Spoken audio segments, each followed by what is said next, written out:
Assalamualaikum warahmatullahi wabarakatuh. Bertemu kembali dengan channel PLC Physics Learning Center. Kali ini kita akan mempelajari tentang uji validitas, reliabilitas, tingkat kesukaran, dan daya beda instrumen tes menggunakan software SPSS.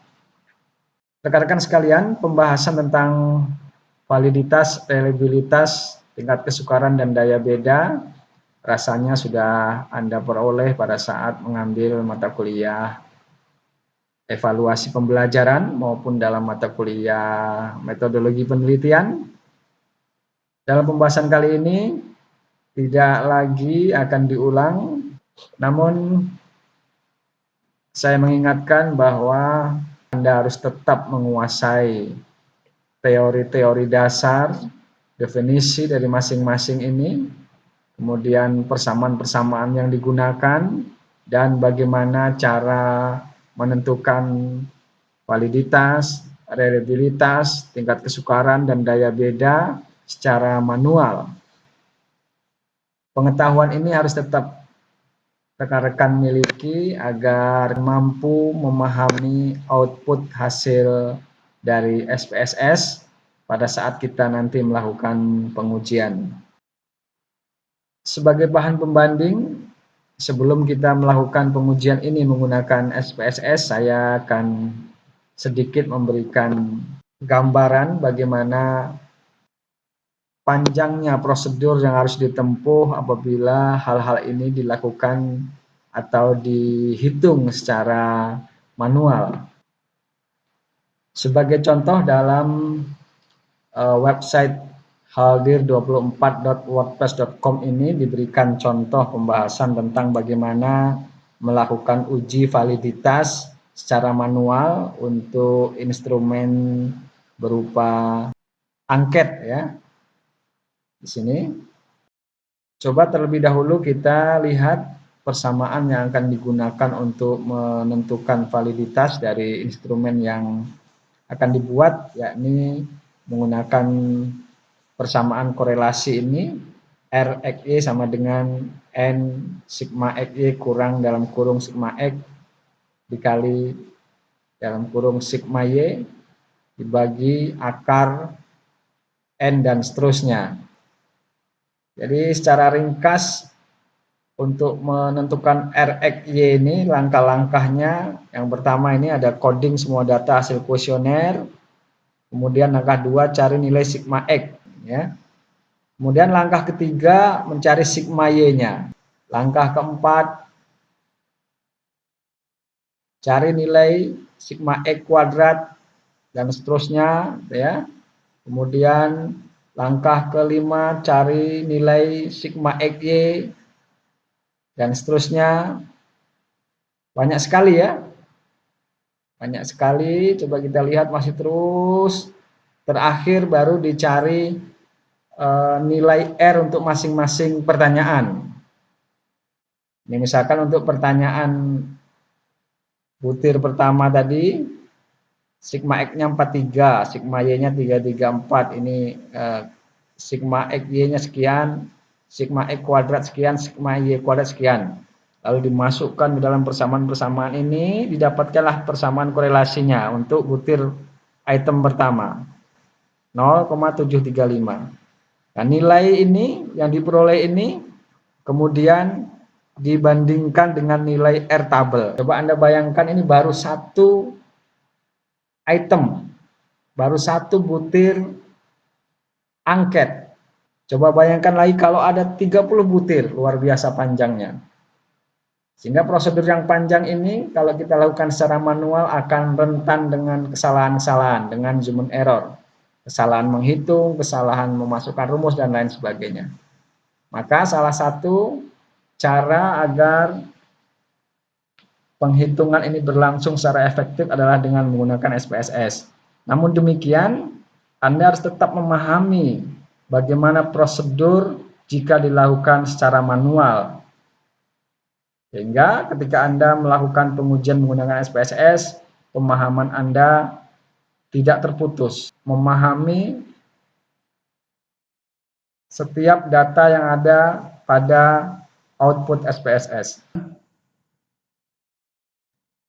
Rekan-rekan, sebenarnya uji validitas dan reliabilitas yang akan kita lakukan kali ini merupakan bagian dari tahapan dalam pengembangan instrumen tes.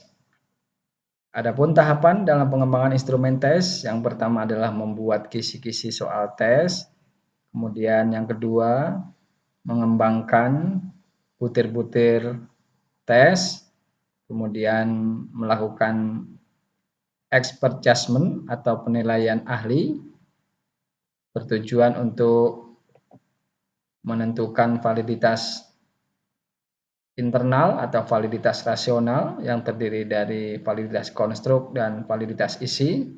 Kemudian setelah di judgment ahli, instrumen direvisi sesuai dengan saran-saran yang diberikan. Setelah direvisi lalu dilakukan uji coba terhadap siswa atau responden yang nanti akan terlibat di dalam penelitian yang sebenarnya. Kemudian data-data dari hasil uji coba instrumen ini akan digunakan untuk menentukan validitas dan reliabilitas tes dengan SPSS. Selanjutnya setelah instrumen kita valid dan reliable, lalu akan digunakan untuk mengumpulkan data dalam sebuah penelitian. Baik, kita akan langsung melakukan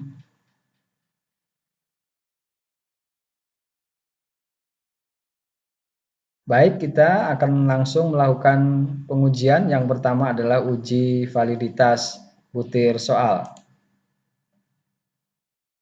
Di depan adalah rekap dari hasil uji coba soal tes berbentuk pilihan ganda yang terdiri dari 15 soal yang diujikan terhadap 20 siswa.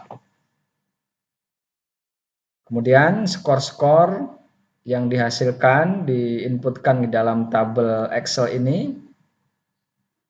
Skor 0 untuk jawaban yang salah dan skor 1 untuk jawaban yang benar. Sebagai contoh misalkan pada soal nomor 1 siswa pertama salah, skornya 0, siswa kedua skornya 0, siswa ketiga skornya 1 dan seterusnya. Dan total skor oleh masing-masing siswa untuk semua soal ini berada di sebelah kanan jumlahnya. Misalkan siswa 1 jumlah skornya atau jumlah jawaban benarnya ada 11 gitu ya. Dan seterusnya. Data ini akan kita gunakan untuk melakukan uji validitas menggunakan SPSS. Kita ingat kembali bahwa kita harus membuat variabel-variabel yang sama di SPSS nanti. Ini ada variabel nama siswa, ada soal nomor 1, soal nomor 2, dan seterusnya sampai variabel jumlah. Nama siswa terdiri dari nama-nama siswa, ini jenis datanya Java string. Kemudian pada kolom soal ini ada datanya data 0, 1, ini merupakan data numerik. Pada soal nomor 2 atau variabel ini juga datanya data numerik dan seterusnya. Baik, langsung saja kita buka SPSS kita. Ini tadi saya sudah menginputkan variabel-variabelnya pada menu variabel view. Jika kalian lupa, kalian boleh menonton kembali video sebelumnya pada pembelajaran yang lalu. Linknya ada di bagian deskripsi pada video kali ini. Nama siswa, dalam kolom nama siswa ini akan berisi nama-nama siswa sehingga tipe datanya string. Labelnya boleh dikasih kode siswa, nanti mungkin dikodekan S1, S2, S3 begitu. Jenis datanya yang tersedia ini kita buat nominal, kemudian pada variabel Soal 01 tipenya numerik karena isinya nanti data 1 dan 0. Kemudian kita bisa berikan label keterangannya skor nomor 1 dan seterusnya. Jenis datanya kita buat ordinal. Seterusnya sampai soal nomor 15 dan terakhir skor totalnya. Oke ya, kita buat skalanya scale di sini. Setelah itu kita bisa melihat ke bagian data view. Nah, ternyata sudah mirip dengan data pada Excel tadi. Kita bisa lihat di ujung kanan ada skor total. Untuk melakukan uji validitas, kita masuk pada menu Analyze, kemudian Correlate, Bivariate. Kita akan mendapatkan box seperti ini. Kita masukkan semua variabel yang di sini ke kotak variabel sebelah kanan. Kita bisa klik satu-satu atau secara keseluruhan di blok saja, Ctrl A. Kita masukkan ke kanan. Pada uji validitas ini default yang ada di SPSS adalah dengan tingkat kepercayaan 95% atau dengan kata lain taraf signifikansinya alfanya sama dengan 5% atau 0,05. Pastikan pada kotak Pearson ini tercentang, flag significant correlation tercentang, dan ini to tile aktif. Lalu kita klik OK. Nah, ini adalah tabel hasil dari output SPSS. Kita lihat di sini ada nomor 1, nomor 2, nomor 3, 4, 5, dan seterusnya sampai nomor 15. Dan ini ada skor totalnya. Dalam setiap kolom ini terdapat 3 baris angka-angka. Baris pertama ada koefisien korelasi Pearsonnya. Ini contohnya misalkan. Kemudian kedua adalah signifikansinya dan terakhir N jumlah total dari respondennya. Untuk melihat berapa koefisien korelasi untuk nomor 1, nomor 2, dan seterusnya ada di bagian ujung sebelah kanan. Nah, ini. Ya, di baris yang paling atas dalam setiap nomor ini menunjukkan koefisien korelasinya. Pada soal nomor 1 didapatkan koefisien korelasinya 0,539, nomor 2, nomor 3, nomor 4, seterusnya pada baris paling pertama. Nah, selanjutnya kita akan bandingkan nilai koefisien korelasi hasil hitung kita ini yang disebut sebagai R hitung ini dengan R tabel. R tabel atau R acuan dapat kita lihat pada data standar statistik untuk koefisien korelasi R. Sebagai contoh seperti ini, Anda bisa membuka di setiap akhir lampiran buku statistik. Pasti ada lampiran data-data standar statistik. Ini ya. Misalnya tadi kita memiliki 20 responden yang mengikuti uji coba soal. Kemudian tingkat atau taraf signifikansinya alfanya adalah 5% atau 0,05, maka didapatkan R tabelnya 0,444. Jadi kita bisa bandingkan antara R hitung ini dengan R tabel. Soal dikatakan valid apabila R hitung lebih besar daripada R tabel. Pada soal nomor 1, R hitungnya 0,539. Jelas itu lebih besar daripada 0,44. Kemudian pada soal nomor 2, R hitungnya 0,595. Ini juga lebih besar daripada R tabel 0,539. 0444 sehingga soal nomor 1 dan soal nomor 2 ini dikatakan valid. Dan seterusnya valid, valid, valid, tidak valid. Nah, ini ada soal yang tidak valid ini. Ini sepertinya soal nomor 8, tidak valid. Kita cari lagi. Nomor 10, soal nomor 10 juga tidak valid karena R hitungnya lebih kecil daripada R tabel. Kemudian ini lagi ada soal nomor 12 tidak valid juga. Dan yang lainnya valid. Jadi ada 3 butir soal yang tidak valid, yaitu butir soal nomor 8, nomor 10, dan nomor 12. Jadi ternyata pengujian validitas menggunakan SPSS ini jauh lebih mudah dan lebih singkat dibandingkan dengan pengujian secara manual.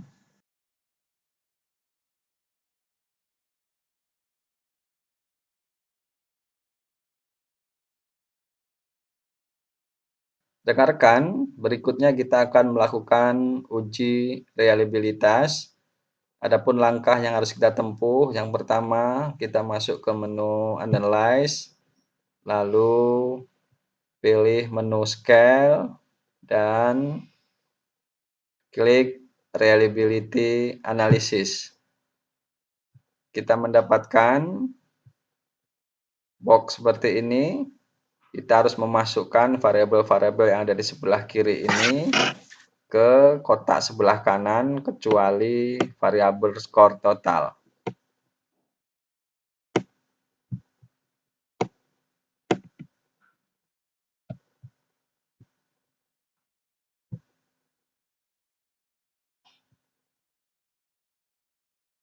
Selanjutnya kita masuk ke statistik. Pastikan telah dicentang pada kotak scale if item deleted, kemudian correlation, lalu continue.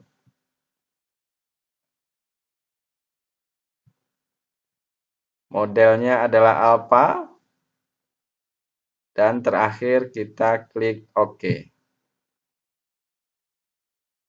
Maka kita telah mendapatkan tabel output hasil uji reliabilitas. Pertama ada tabel ringkasan di sini bahwa respondennya atau siswanya ada 20, benar ya. Kemudian kita peroleh koefisien Cronbach alpanya 0,891 dari 15 butir soal yang kita kembangkan. Untuk menjustifikasi apakah keseluruhan dari instrumen kita ini telah dapat dikatakan reliable atau tidak, maka kita bisa membandingkan koefisien Cronbach alpha dari hasil uji kita ini sebesar 0,891 dengan Cronbach alpha acuan. Biasanya acuan yang digunakan adalah 0,6. Sehingga karena koefisien Cronbach alpha hasil hitung kita ini yakni 0,891 lebih besar dibandingkan dengan koefisien Cronbach alpha acuan yakni 0,6, maka dapat dikatakan bahwa secara keseluruhan instrumen tes yang kita kembangkan ini telah reliable. Selanjutnya mari kita lihat tabel di bagian paling bawah. Di sini ada tabel item total statistik. Ada soal nomor 1 dan sampai 15. Kemudian di ujung paling kanan ini ada Cronbach alpha if item deleted. Ini menunjukkan nilai Cronbach alpha hasil hitung apabila soal nomor 1 di delete, soal nomor 2 di delete, soal nomor 3 di delete, dan seterusnya. Kita bisa lihat kalau soal nomor 1 ini di delete, ternyata nilai Cronbach alpha hasil hitungan menjadi 0,890. Menurun ya. Padahal tadi nilai Cronbach alpha yang kita peroleh adalah 0,891.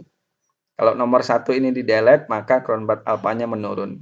Sehingga nomor 1 ini tidak direkomendasi untuk di delete. Demikian juga nomor 2, soal nomor 3, sampai soal nomor 7, ini kalau di delete maka Cronbach alpha-nya akan menurun. Berbeda dengan soal-soal yang tidak valid.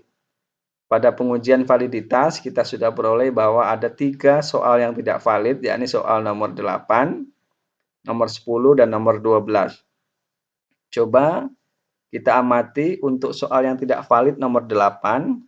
Jika soal nomor 8 ini kita delete, maka koefisien Cronbach alpha-nya menjadi meningkat. Ya. Coba kita lihat di sini. Sehingga soal nomor 8 ini harus di-delete. Ya, sangat direkomendasi untuk di-delete. Dan memang soal nomor 8 ini dari hasil pengujian validitas adalah soal yang tidak valid, yang tidak boleh digunakan. Selanjutnya ada soal nomor 10. Nah ini. Jika soal ini di-delete juga Cronbach alpha-nya meningkat. Dan soal nomor 12. Jika dihapus soal ini tidak digunakan, maka nilai Cronbach alpha-nya akan meningkat. Artinya jika soal-soal yang tidak valid ini di-delete, maka secara keseluruhan akan meningkatkan koefisien Cronbach alpha hasil hitung kita.